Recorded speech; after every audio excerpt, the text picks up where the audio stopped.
And we'll proceed to hear argument in the last case on calendar for argument this morning, which is 26-863 in re Emma Adams. Emma Adams versus United States District Court for the Central District of California, Real Party and Interest, Aqua 388 Community Association. And we will hear first from Mr. Woofter. You may proceed. May it please the court, Your Honor. Daniel Woofter for Petitioner Adams. I'd like to reserve 3 minutes, please. This is the rare case where mandamus is warranted.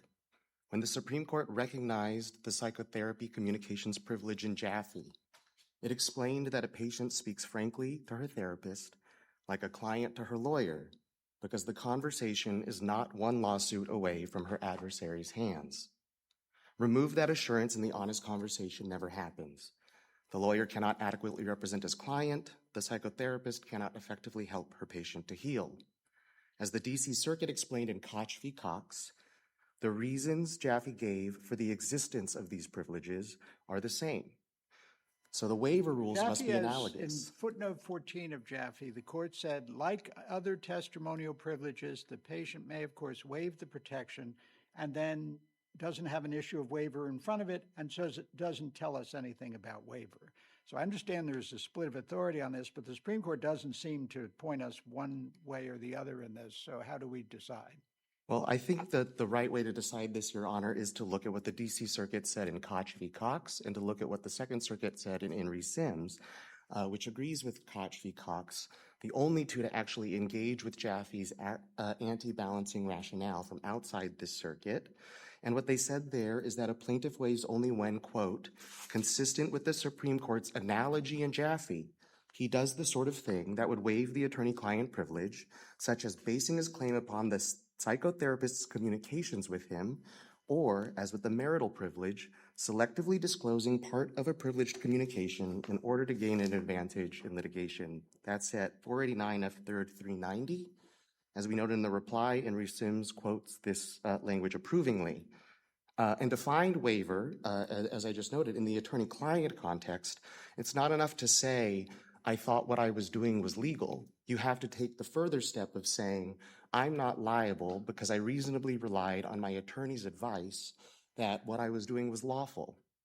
The same thing would have to go for the psychotherapy communications privilege. It's not enough to say that defendants made me depressed and made me think about suicide. You have to go further and say something like, the defendants caused me so much mental anguish. But when you're claiming a particular type of injury, it seems highly pertinent to analyzing a claim for compensation for that injury to look at the course of treatment for the injury. And yet you seem to say that this cone of privilege shields any inquiry into that. No, Your Honor, it doesn't. And I want to talk about what the defendants have here, because this goes to what they actually have. And I think it's important to note that in their issue presented, what they complain about is not that they do not have thousands of pages of her medical records documenting her medication, documenting how many treatments she had with various providers and whom and when. What they're complaining about is that they don't have, quote, the best evidence, which to them is the privileged, internal, deep, dark secrets that Dr. Adams shared with her therapist who was trying to help her heal. That's the existence of the privilege is to protect the best evidence from would be protected by protective orders and limited disclosure, but that it's not protected completely by a privilege when the subject matter related to what's at issue is put in dispute by the person themselves. But the subject matter of her, the communications were not put at issue.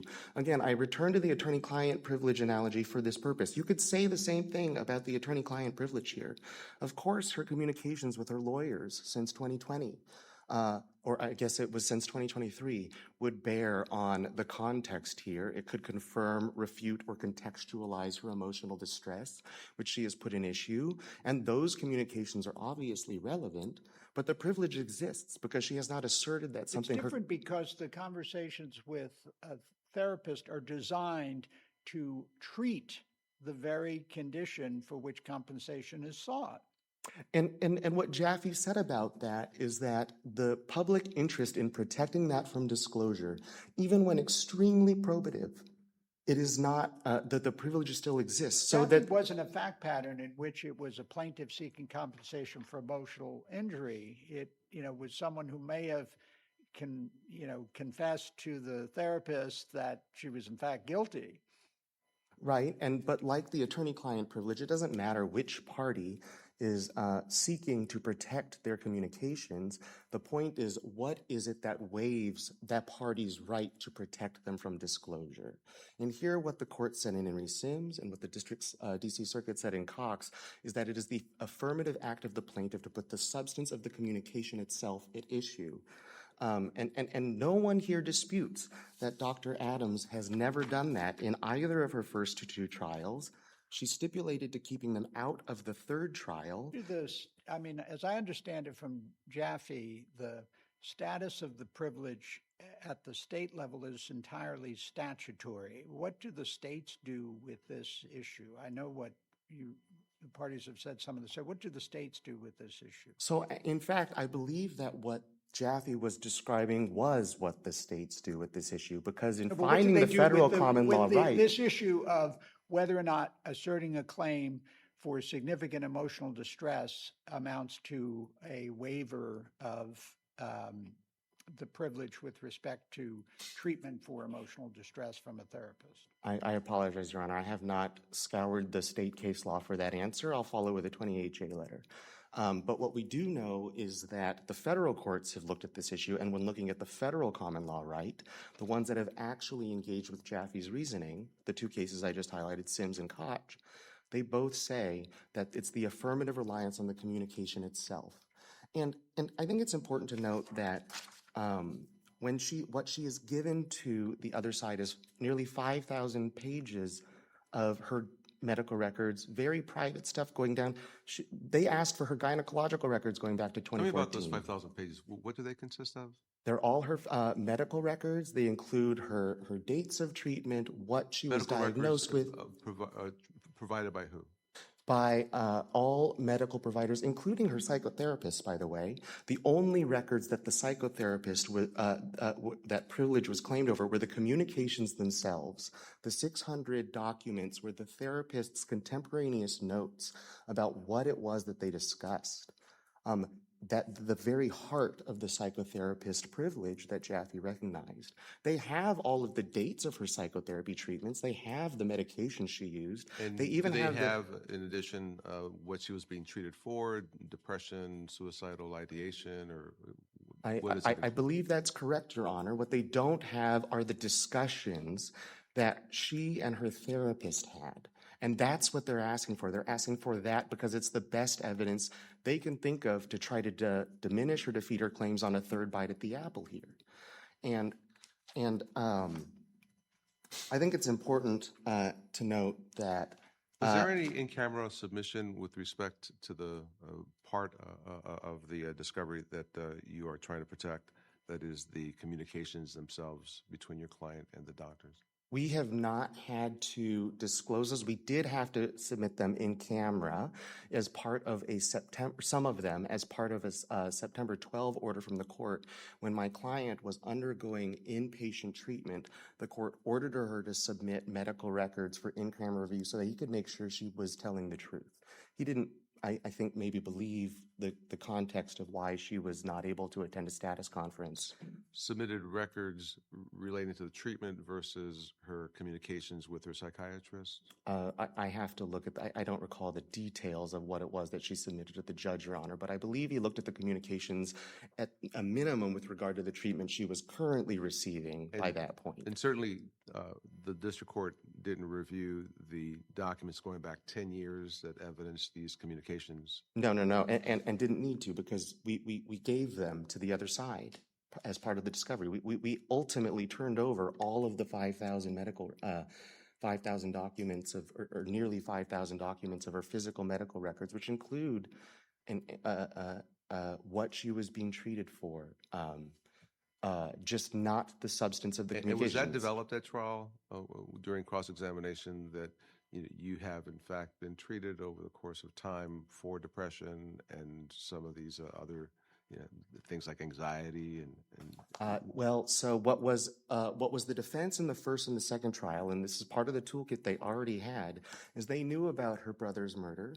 They knew about the abuse she suffered from her husband. They knew about the prior ADA lawsuit that she had won for facing discrimination from her employer. And they tried to tell the jury that those were the cause of her emotional distress. Now they want to try to do it even better. So what they've gotten is not only an IME that was a disaster, as we've described, the court's gone a step further and said— And remind me, why was the IME a disaster? So defendants hired a medical expert who was also a lawyer who badgered Dr. Adams during the interview and made the court very uncomfortable by suggesting things like he was going to go and find her ex-husband and speak with him after the interview. It was such a disaster that defendants disclaimed any intent to call him at trial. So they asked for another chance to conduct a different Rule 35 IME. The district court said, no, I'm going to exercise my authority under Rule 704 or 706 instead and appoint an independent medical expert from the court. Now, that expert is supposed to do the very thing that Judge Collins was asking about. That expert is supposed to look at her records and opine and ask her questions and opine on his views to contextualize, confirm, refute, or contextualize. But what the defendant is saying is that that's not enough. That expert— So that independent expert would have access to the communications? No, Your Honor. Okay. No expert would. And I also want to make clear— would be reviewing these 5,000 pages and the other information and also conduct an IME? Yes, and can ask her any questions. And in fact, the first IME that was conducted by a defendant's expert tried to ask her such things as how to— and that's where the dividing traumas line comes up and tries to get at what it is that caused her traumas. And I want to make very clear here that when we also reserved the right to rebut an eggshell plaintiff theory or to maybe put on an expert in rebuttal, depending on what their expert said, we have never suggested that either of those would be relying on any of her psychotherapist communications. And I want to say right now that they would not. Did you want to save 3 minutes for rebuttal? Yes, please. All right. Thank you, Your Honor. Thank you, counsel. All right, we will hear next from Mr. Abraham. Thank you, Your Honor, and may it please the courts. First, I wish to address some of the factual statements, the matter that was submitted to the court in the argument in the case in chief. Yes, it is true that thousands of pages were submitted, but very much so an analogy might be that when one seeks to know what is inside of a building, they provided an exquisite description of the exterior of the building itself. As the court correctly noted, Jaffe was a case in which it was decided that there should be a psychotherapist privilege. But as also noted by the court in footnote 14, the court said in even shorter terms that the privilege can be waived, as can any evidentiary. So what exactly is at issue here? Because as I read the district court order, it's not a disclosure of the specific notes of communications. What the court had specifically ordered was that the specific communications be redacted, but otherwise the documents evidencing what the court described as being the categories of conditions that she alleged should be disclosed. And those should be disclosed for use by the expert and also allowed in.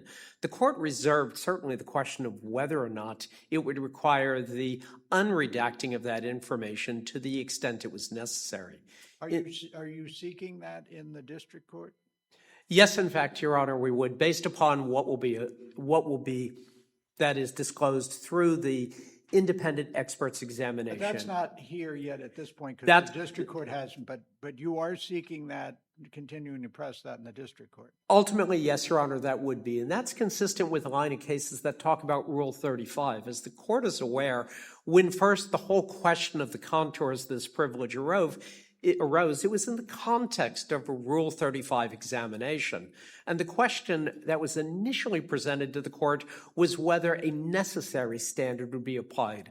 Well, this ultimately became unsatisfactory because of the varying nature of the claims, the extent of the claims, which then led the court very quickly to have to go more analytically and more on a case-by-case basis to the question of not the existence of the privilege and whether or not it could be subject to Rule 35, but whether there were particular types of claims that would require consideration of waiver. This becomes important because then in the discussion in which the district court engaged and other courts did as well, the question became what standard should be applied. As the case sits right now, it appears that Judge Blumenfeld took, by the effect of his order, that middle ground. What's interesting is that in most of the cases where the middle ground was selected and where the more broad application of a waiver was not accepted, in every one of those cases, and most interestingly, it was in the Fair v. Rosen case, a case that Judge Blumenfeld himself brought up, that it was noted we don't need to actually consider the distinction between those two categories of treatment because the plaintiff has alleged such extreme emotional distress. The position taken by the plaintiff and now the petitioner with respect to the matter before this court is that there should be no waiver of the privilege. It's not a question of 5,000 pages. It's not a question of content. As the court may observe from Judge Blumenfeld's order, because it dealt with a number of subjects, the plaintiff there had continued to maintain the position that there is no waiver whatsoever.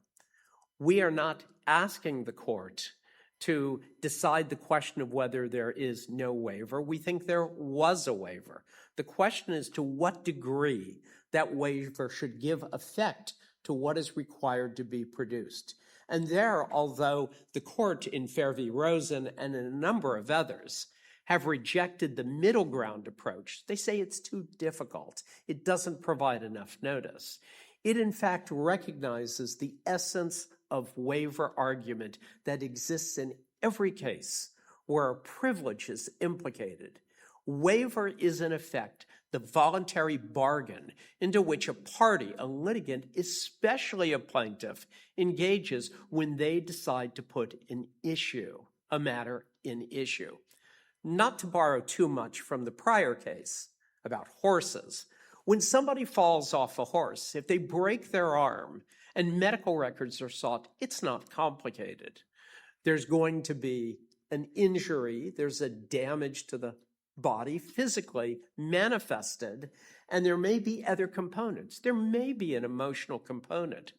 But courts for hundreds of years have figured out how to evaluate an emotional claim.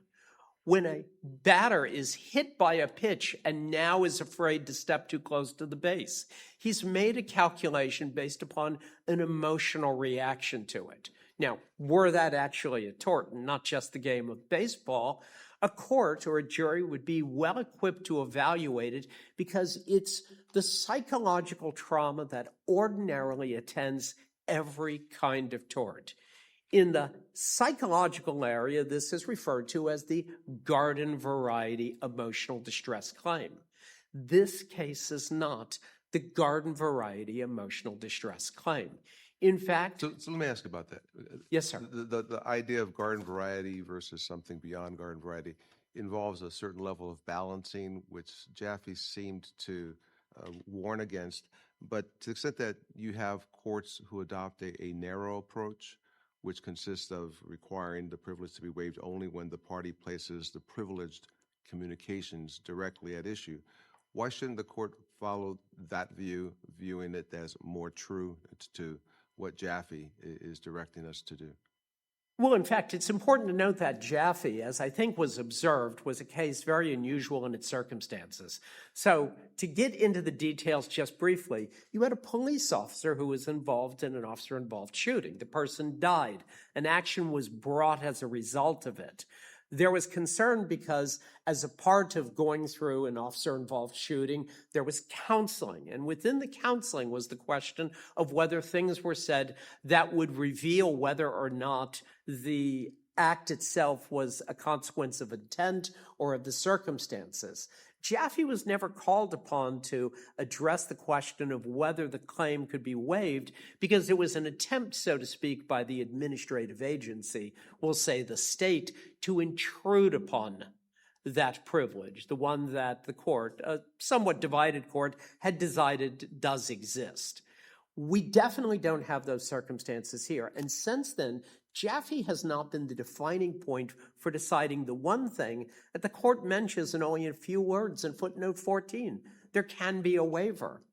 It's important then because Jaffe noted it was not, by the implication in that footnote, discussing the question of waiver, as it wasn't discussing the contours of waiver in any other case. I realize that some discussion was brought up of attorney-client privilege, presumably one of the most sacred of waivers. But we have two explicit instances where it's definitely waived, advice of counsel and a malpractice action. The question of whether or not and the problem with Jaffe is, for your side, is that was the analogy that the court drew. The court looked to the attorney-client privilege. And you wouldn't get the attorney-client privilege is only going to be waived in the two circumstances you described. That is, where you've put the counsel at issue, that is, I did this on the advice of counsel, or if it's an action against your attorney. And the reality is that Jaffe is not the problem, and certainly that example, the example or the model that uses isn't problematic in this case. And there are a number of reasons for that. Firstly, the attorney-client privilege is a somewhat unusual privilege because if we talk narrowly about the communications between the attorney and the client, we can rarely envision an instance where those communications would be the subject of the litigation. Outside of those two examples. An exception might be, for instance, the crime-fraud exception, where they're engaging in discussions about a consequence or an act that will have a consequence on a third party. But we could certainly imagine an example where that might be subject to intrusion. Let's take the example. I'm talking with my attorney, video now, it's on the phone, as I'm walking across the street. And I walk against a red light and I'm hit in the intersection. Now, the only proof, oddly enough, of my walking against that red light is in that video. And now the question is, well, wait a minute, that was occurring in the course of my communications. Of course, it had nothing to do with the communications. And so in crafting an order, which is what it will always come down to in looking at the balance of waiver, what a court would say, we've looked at it in camera, the communications themselves aren't material, they're privileged. We blot out all the audio, and that frame showing the red light could be offered in evidence. That case by case resolved the issue by avoiding the conflict. Here, we go further down the road because, again, we have no outward manifestation of injury. Instead, what we have are only feelings, impressions, and consequences. Dr. Adams claims because she was denied for a time a parking space, she is now literally emotionally crippled. Not just simply crippled emotionally, but suicidal. Any discussions that she has with her psychotherapist are not allowed to be disclosed. So she's walled that off. But the only evidence of that, the only contemporaneous evidence, the only what I'll call true insight into her feelings, her emotional state, the condition, the consequence of this are what she shares. The fact, yes, sir. Let me ask you, as to what she shared, in your view, did Judge Blumenfeld do enough in camera to review what was being ordered, produced to safeguard the public policy concerns that are set forth in Jaffe? I can, of course, only speak to what he shared with us. He was given literally a document dump. This was a selective portion of the record. As counsel had correctly pointed out. Selective, do you know what it consisted of? The only thing that we can know that it consisted of were unredacted versions of what we received as well as some other documents. And when you say what you received, tell me a little bit more. So what we received were documents that essentially indicated a number of periods of time during which she went to facilities. So what we had were documents, essentially admission tickets and discharge papers. So these would show a beginning date and an end date. They had a significant, in fact, in some instances, staggering periods of gaps, during which time we have absolutely no idea what was going on. Also, as was mentioned— And those were reviewed by Judge Blumenfeld? Not reviewed. So what Judge Blumenfeld was concerned about, and understand the context, this is between Trial 2 and Trial 3 that hasn't happened. And were you the trial lawyer? I was, in fact. I've been counsel since the inception of the litigation. What Judge Blumenfeld was concerned about was the fact that he was attempting to move along the question of pacing for trial, whether or not discovery would be allowed, and the statements were made that Dr. Adams could not participate and could not be present. And he wanted to know the reasons for the absence. At that time, she was in an in-custody residential facility. Again, the contours of the treatment, what treatment she was specifically received, we didn't know. Judge Blumenfeld wanted to satisfy himself that what she was doing justified her being absent or not participating. He asked for that information. That was at the same time that we were receiving documents, again, that only really described the outside of the building, so to speak. What we don't know, and this was really the issue that was addressed in Fairview Rosen, and the important point. If a plaintiff can say, I am so emotionally injured, no, there won't be any physical outward manifestation of it, but so much so that I can no longer work. I have a fear I can no longer go out. I can no longer socialize. Now, the events occurred years ago. Presumably contemporaneous with that, there is some treatment. And in fact, there is some treatment that is being received around this time. She also had a prior claim of emotional distress arising out of her employment. And again, the question becomes one of what is allocated to this? Is this a small component of it? Is it no component of it?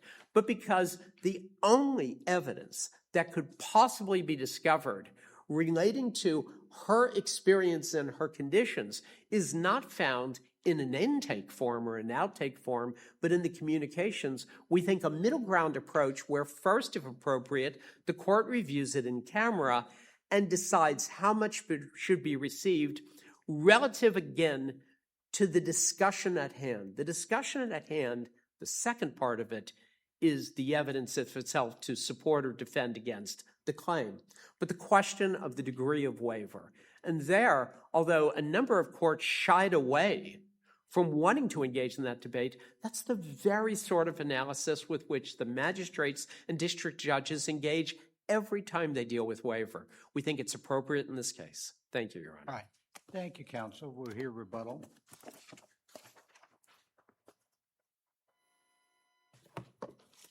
So one question I have, Jaffe puts some weight on, in recognizing the privilege, on the fact that when the evidence rules were originally proposed, they contained a proposed Rule 504 on a psychotherapist's patient privilege.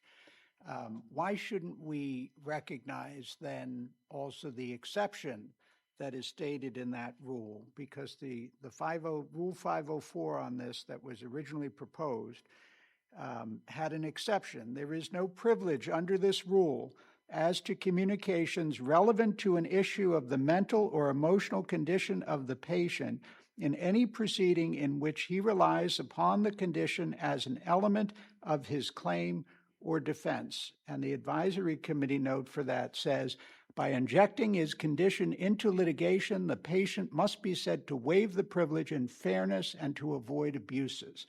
So why shouldn't that, since Jaffe said 504 as proposed was a basis for recognizing the privilege, why shouldn't that be informative as to the scope of a waiver of the privilege? Your Honor, It seems to apply exactly here. It might, except for that word element.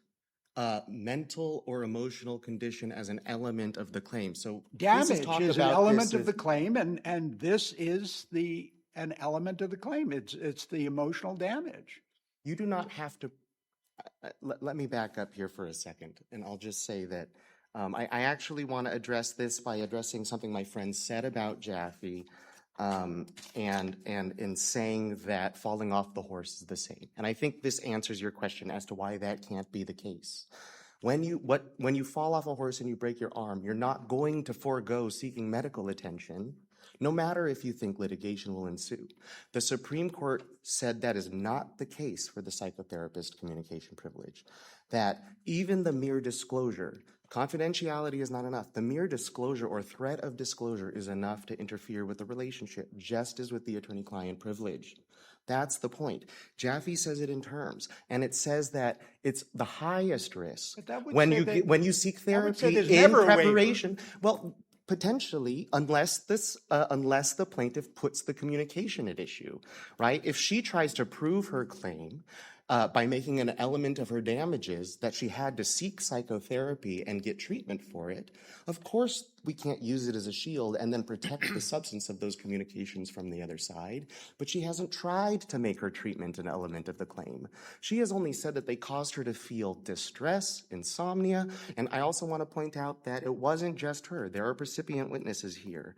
I am running out of time, and I just want to make sure I answer any other questions the court has.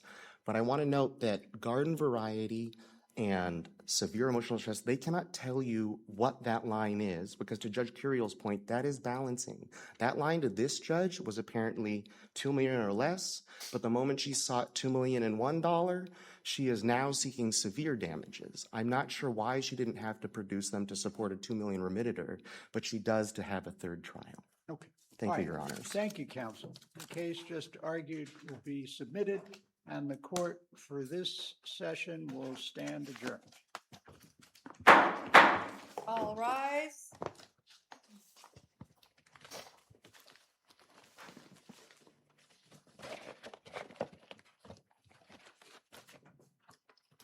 Hear ye, hear ye. All persons having had business with the Honorable the United States Court of Appeals for the Ninth Circuit will now depart for this court. For this session now stands adjourned.